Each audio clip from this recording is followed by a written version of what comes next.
Hey, what's going on? How's everyone doing? Made it just in time for the daily stream. I was fading fast. I was thinking about not doing it, but I was like, nah, I made my word. It's too soon to start missing streams now. So, yeah, we have a guest tomorrow. We're supposed to have a guest tomorrow, and I think she should be coming through. So, let's cross our fingers. Should be Katie Halper.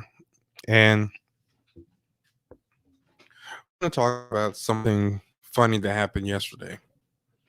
It was pretty good. I've been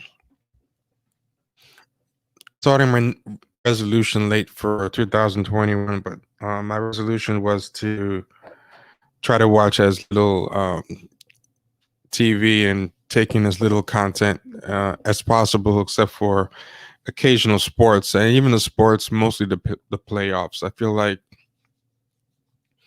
a lot of time is lost through content. Like years fly by. And when everyone's saying how like content makes things weird, man. Content makes the world move in a weird pace because it's like you'll see things that only happen one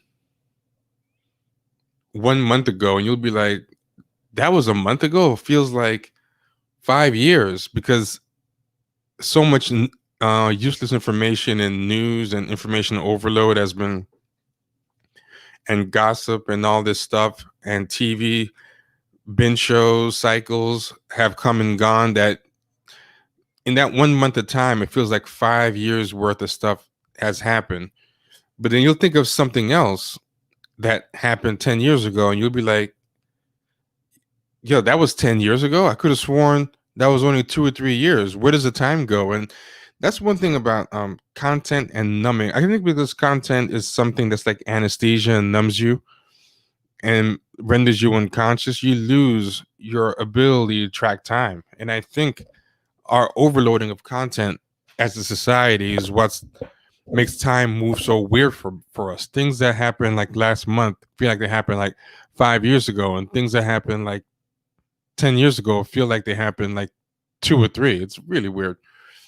Hey, um, Evil Nightmare, sounds like it's gonna be good. Oh, nice.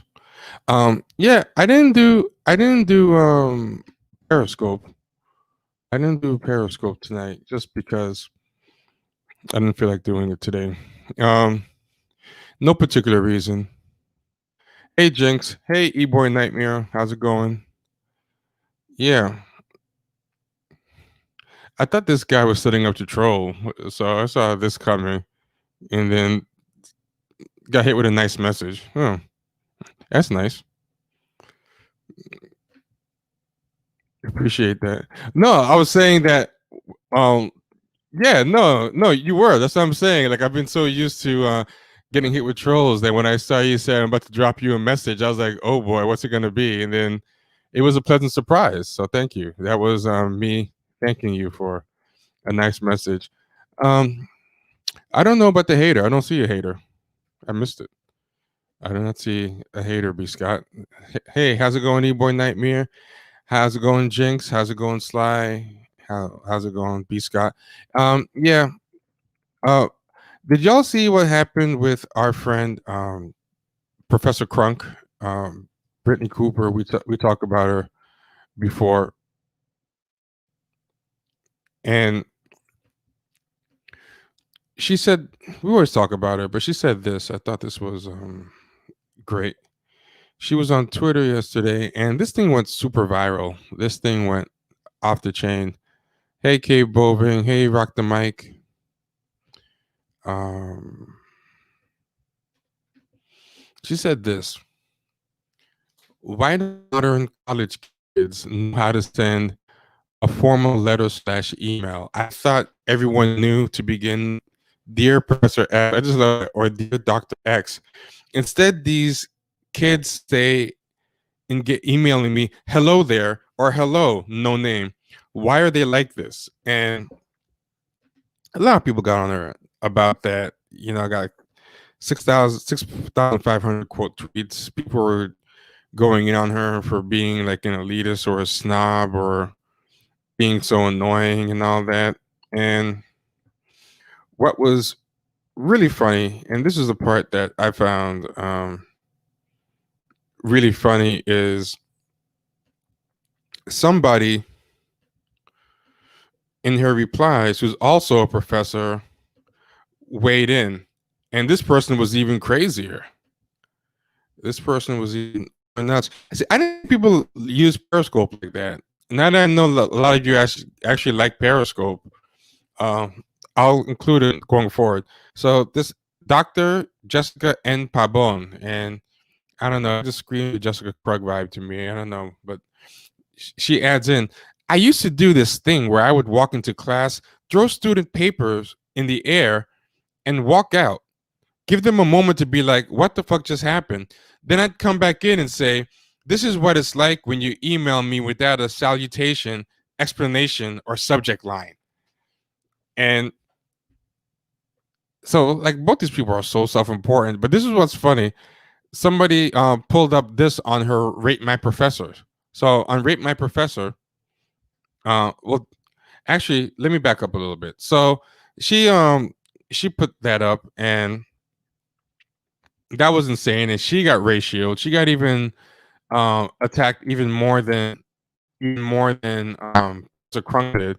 It's so weird to say Professor Crunk, right? So she was trying to get Professor Crunk back up, and she ended up getting hit worse than Professor Crunk. She actually bought Professor Crunk some cover by having such a worse tweet.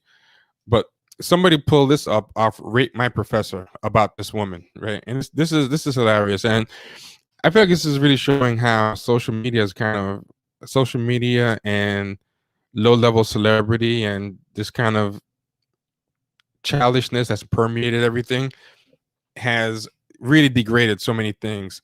So someone pulled this up on her Rate My Professor. Rate My Professor is where your students can rate you. And it says Women's Studies 421. She's the only professor that teaches this course, and she's terrible at it. Readings all day, every day. Very into social media. Makes us follow her on Twitter. So she makes her students follow her on Twitter. And her thing is full of terrible reviews. Like her overall reviews are pretty bad. So she was already having trouble with her overall reviews, and she's very social media obsessed already, right? That's the funny thing about Professor Crunk. She goes by Professor Crunk.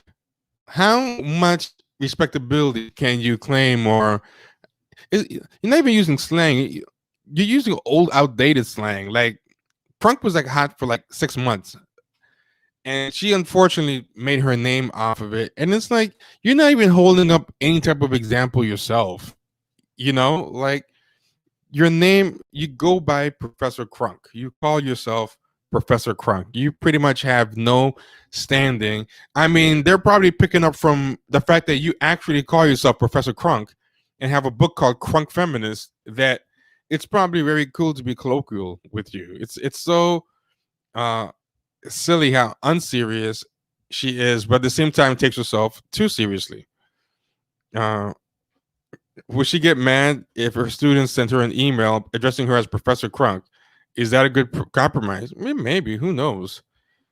Can't figure that woman out. So anyway, back to this thing. She did this thing, this Jessica Pablon, and she got into a whole bunch of grief, right? And then she did this. She sent this email to her professor, Jessica Pablon, 8:52 a.m. first thing in the morning. Morning, folks. So, as if the world is not a stressful enough place, I'm being dragged on Twitter for a comment I made on Brittany Cooper's thread about email etiquette. It is a mini story about a little performance I did while teaching in a performing feminism course. Her course is actually called Performing Feminism. I love it. Because the Ohio State people are performative. So I love that her course is actually called Performing Feminism. They are using this site called Rate My Professor as evidence, a public site where I do not fare so well. So she knows she does badly in the site, and they found the site and she's doing badly. She emailed her students to say this. A lot of you wrote in your evaluations that you enjoyed my class and teaching style. If you did, and you wouldn't mind, I'd really appreciate some help turning that rating around. It's all anonymous. In gratitude, Dr. P, which is ironic. She signed it Dr. P, informally, which is the exact thing that Brittany Cooper was complaining about students doing. But I guess because she needs something, she had to, the academic, the academic version of like, comment, subscribe. Yeah, exactly, exactly. That's exactly what she did. And also, she spelled fair wrong. It's Fair, but maybe she was writing here on her phone. That happens to me a lot. I got autocorrected. Who knows? Maybe she's really stressed out about this thing. I don't know. So she put that there. Now it backfires because first off, this is a 2017 thing, right? We already saw that about Mrs. Fowler, but January 13th, 2021.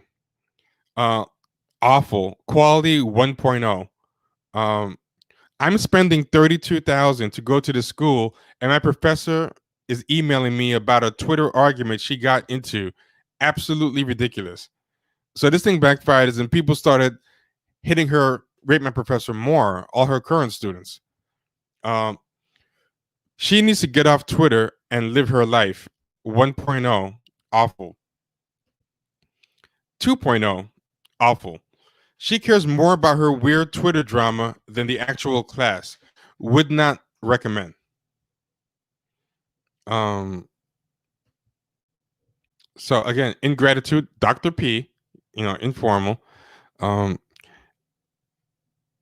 Now, notice that she put Dr. P herself, right? That's important. Now, suddenly a 5-star review comes up. Just had Dr. P for my Woman 220 course that I needed for a diversity credit. To be honest, I'd take her again just to have her as a professor again. She gave us a lot of sources to browse that was consistently available for questions.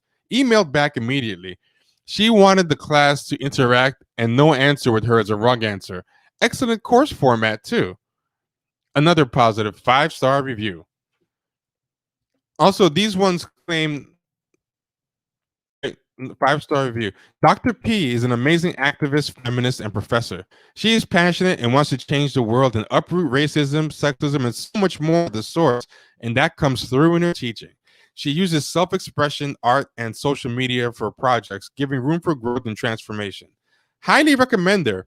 Be the change. Yeah, so chances are she's writing these things herself. I think it's safe to say that, but I just find that just a perfect example of how ultimately frivolous these people are. But it comes into this idea of the influencerization of everything. Everything is about the neoliberal branding you can do of yourself, the whole selling yourself as a brand, being more focused with your tweet than anything else. And yeah, that was just a really funny story to me. And the thing that I can't really figure out in all of this, the thing I really can't figure out in all of this, the thing I can't figure out is, sorry, there was a noise happening in my ear coming through, so it was throwing me off. Yeah, the problem I have is I can't tell if Professor Crunk is being a clown or being a debacle on purpose, as in no publicity is bad publicity. So she's doing some kind of Andy Kaufman-esque work on us, or if she's really that bad at this, that bad at Twitter and everything. But I will say, whether or not she's ridiculous on purpose or ridiculous by accident, she does keep going viral. Like, she is what I like to call a posting shame pig. Like a shame pig is um someone who's so bad at posting and post in such a humiliating way that it almost seems like a kink. Like they get off on, getting dunked on and the shame. And sometimes I wonder if she's a deliberate posting shame pig. But the the thing with shame pigs is, I mean, the one reason why I'm not sure is because all day today she was doubling down and getting really, really upset and defensive and blaming it on racism and sexism and people being against her. So she was putting stuff like shame pig comes from, I think, the kink community. Like, I know I heard it from somewhere. I don't think I made it up. But yeah, like people who get off on humiliation fetish and stuff, I believe they're called shame pig. I don't think I made that up. But I just started applying it to how some people post, because some people, the way they post seems to be like they're getting off on a humiliation fetish. It's that they're really like making an ass of themselves. Yeah. And this is a problem. Oh yeah, and always like, comment, subscribe. If you want to donate. There's a lot of ways to donate, or hit the super chat button. It's always appreciated. But yeah, man. Someone said go to therapy. A lot of people go to therapy. Sometimes people get bad therapy. People forget there's bad therapists out there. There's therapists who think their only job is to um make you feel good about yourself no matter what. So it's hard. Some of these people go to therapy and get worse. So she was like, I be forgetting Twitter ain't great for just talking shit and commiserating. So now I'm getting lectures about classism, shaming, and elitism. In 12 years of teaching, filled with excellent evaluations, not one kid has ever accused me of shaming them. Y'all are ridiculous. Damn. I'm done defending and explaining a tweet that was really just me blowing off a little steam as I rev back up for the semester. I care about my student. I extend grace. I set standards. And I do it precisely because I know what it means to be a first generation college kid. Anyway, I'm done. She's not done. So she keeps going on throughout the day. She said she's done. That was it. And she just keeps saying more and more stuff, and she's getting into people's replies to get really, really mad, right? Hold on, I'm gonna get some more stuff that shows how kind of crazy she was getting. So she goes, I'm pretty self-reflective and willing to apologize when I'm wrong, but I wish I would apologize for all this. I shan't. Ratio that shit to your fucking heart content. Good night. Okay, so she's not done after all. She's getting angrier. Then she keeps going.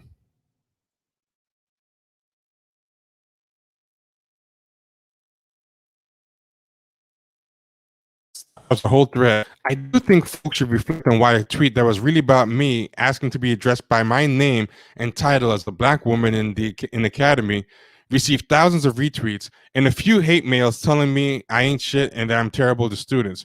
If Dr. Jill Biden has to fight for respect, because she's still trying to get put on by Joe Biden, so she's still shilling for trying to work in Jill Biden, like notice be sent by.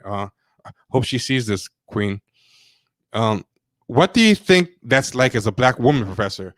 And for the academics who piled on, I thought in 2021, with race riots on the horizon, she's tying her stupid plight of being a posting shame pig to the actual real things happening to black people out there in the streets, the race riots. And that's why we say these people always uh, flatten everything and have no sense of perspective or scale. They show how little they think of real problems on the ground when they compare it to their lives and things.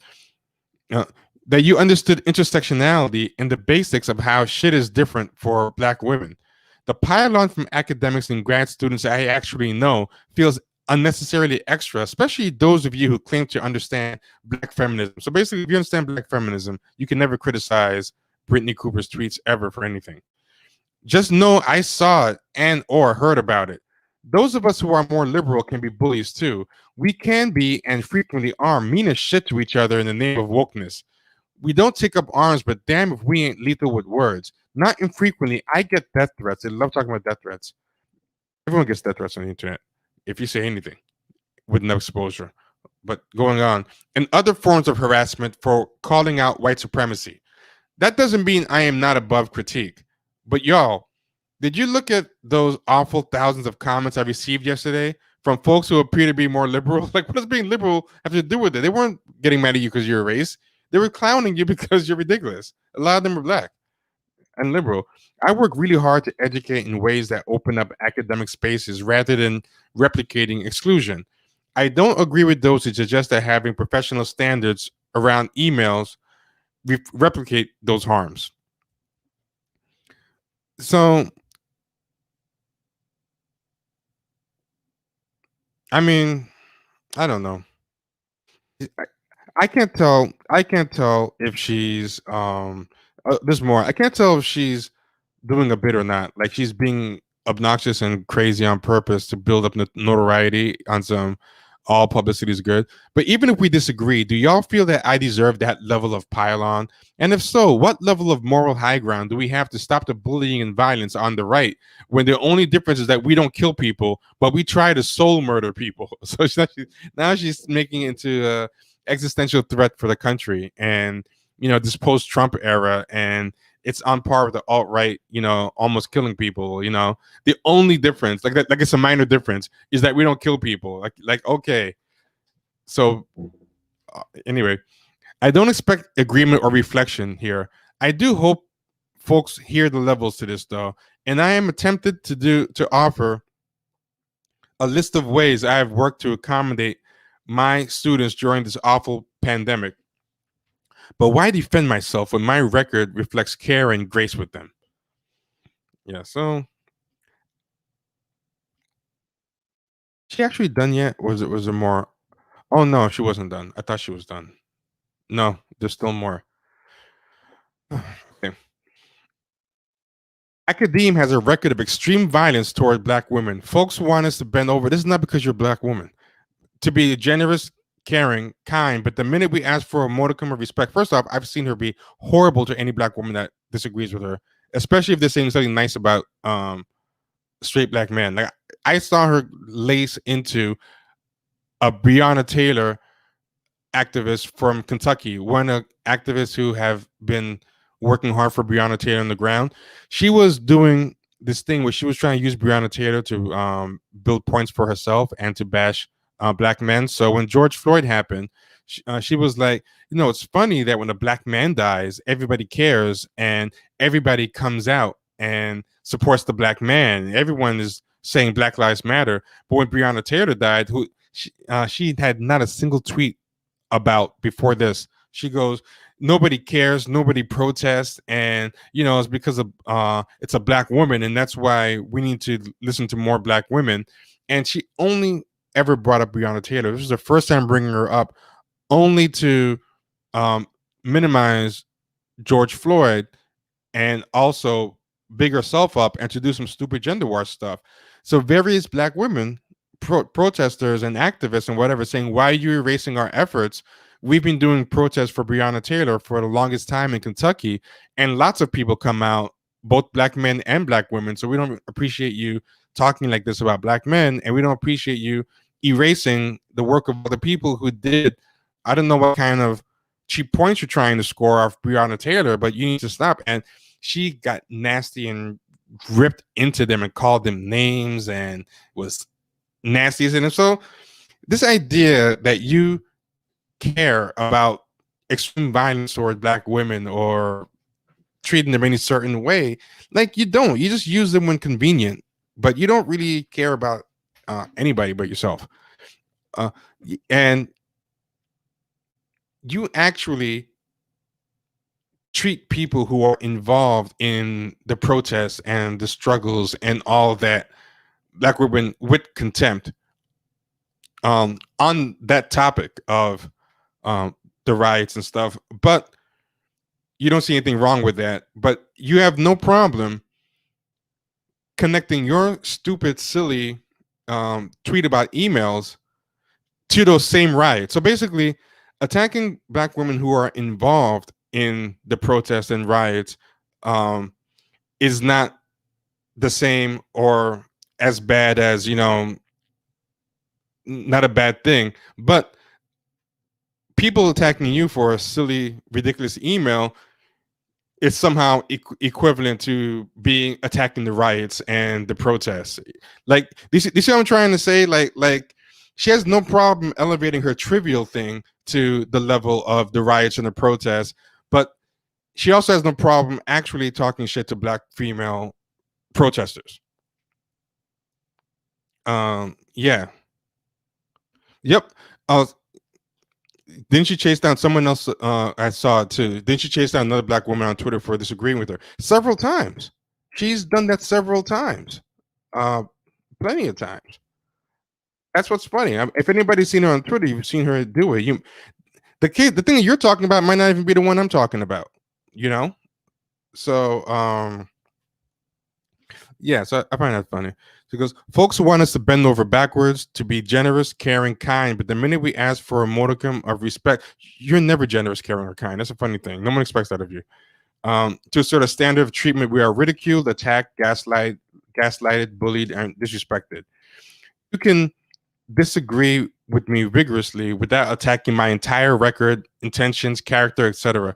I deserve better than that. We all do. Peace, folks. Back to my very busy damn day. And then she had these usual crazy white feminist women and all these different people. People like no lies detected. I don't know where they find. If you're for someone like this, and that's like reevaluate your life. That's crazy. Um, yeah, but I mean, what's funny is this: is I know people in my life, like my little cousins and stuff like that. They actually wrote me about this lady and goes, "Have you ever seen this Professor Crunk lady? Like, she's hilarious." And um, these kids are in their 20s and they're sharing the memes and stuff. And so, say what you will. I mean, I think her past like 4 or 5 months of extreme shame pig behavior and getting dunked on, whether it's intentional or not, she's building a name for herself off of this stuff. I mean, I don't know if the cringe aspect is outweighing because there's a certain type of liberal and feminist that seems to like what she does, that you see by those replies. So yeah, I don't know if the alienating she does of regular people with sense gets outweighed by all the props and love that she's getting from K-Hive types. And actually another K-Hive types hater too, because she was against Kamala Harris until she realized that Kamala Harris was actually going to become somebody important that she needed to be nice to. So yeah. So it's funny. People have sent me like her meme. One family member actually found my Twitter because my Twitter was one of the dunks that I did to Professor Crunk went viral, and then it was sent to a family member by coincidence. And she's like, "Oh, I know him." Like, that's how known she's getting. But I mean, who knows? She's on MSNBC. She's maybe like it's like reality show stuff where you get known for being hated. I don't know if that'll help her push books or what. Maybe people will go to her class just to be like, when they're in Rutgers, like, isn't that crazy Professor Crunk lady? Let's see what it's like to take her. Yeah, so that funny to me. That I thought was pretty good. And that's it for today. One time I didn't say it was going to be short, ends up being short. See, whatever I announce is going to be short up front, it's never going to be short. So yeah, that's basically that. And oh, there is one quick thing. This is a picture. I thought you guys would like this. This is a great one to take us out on.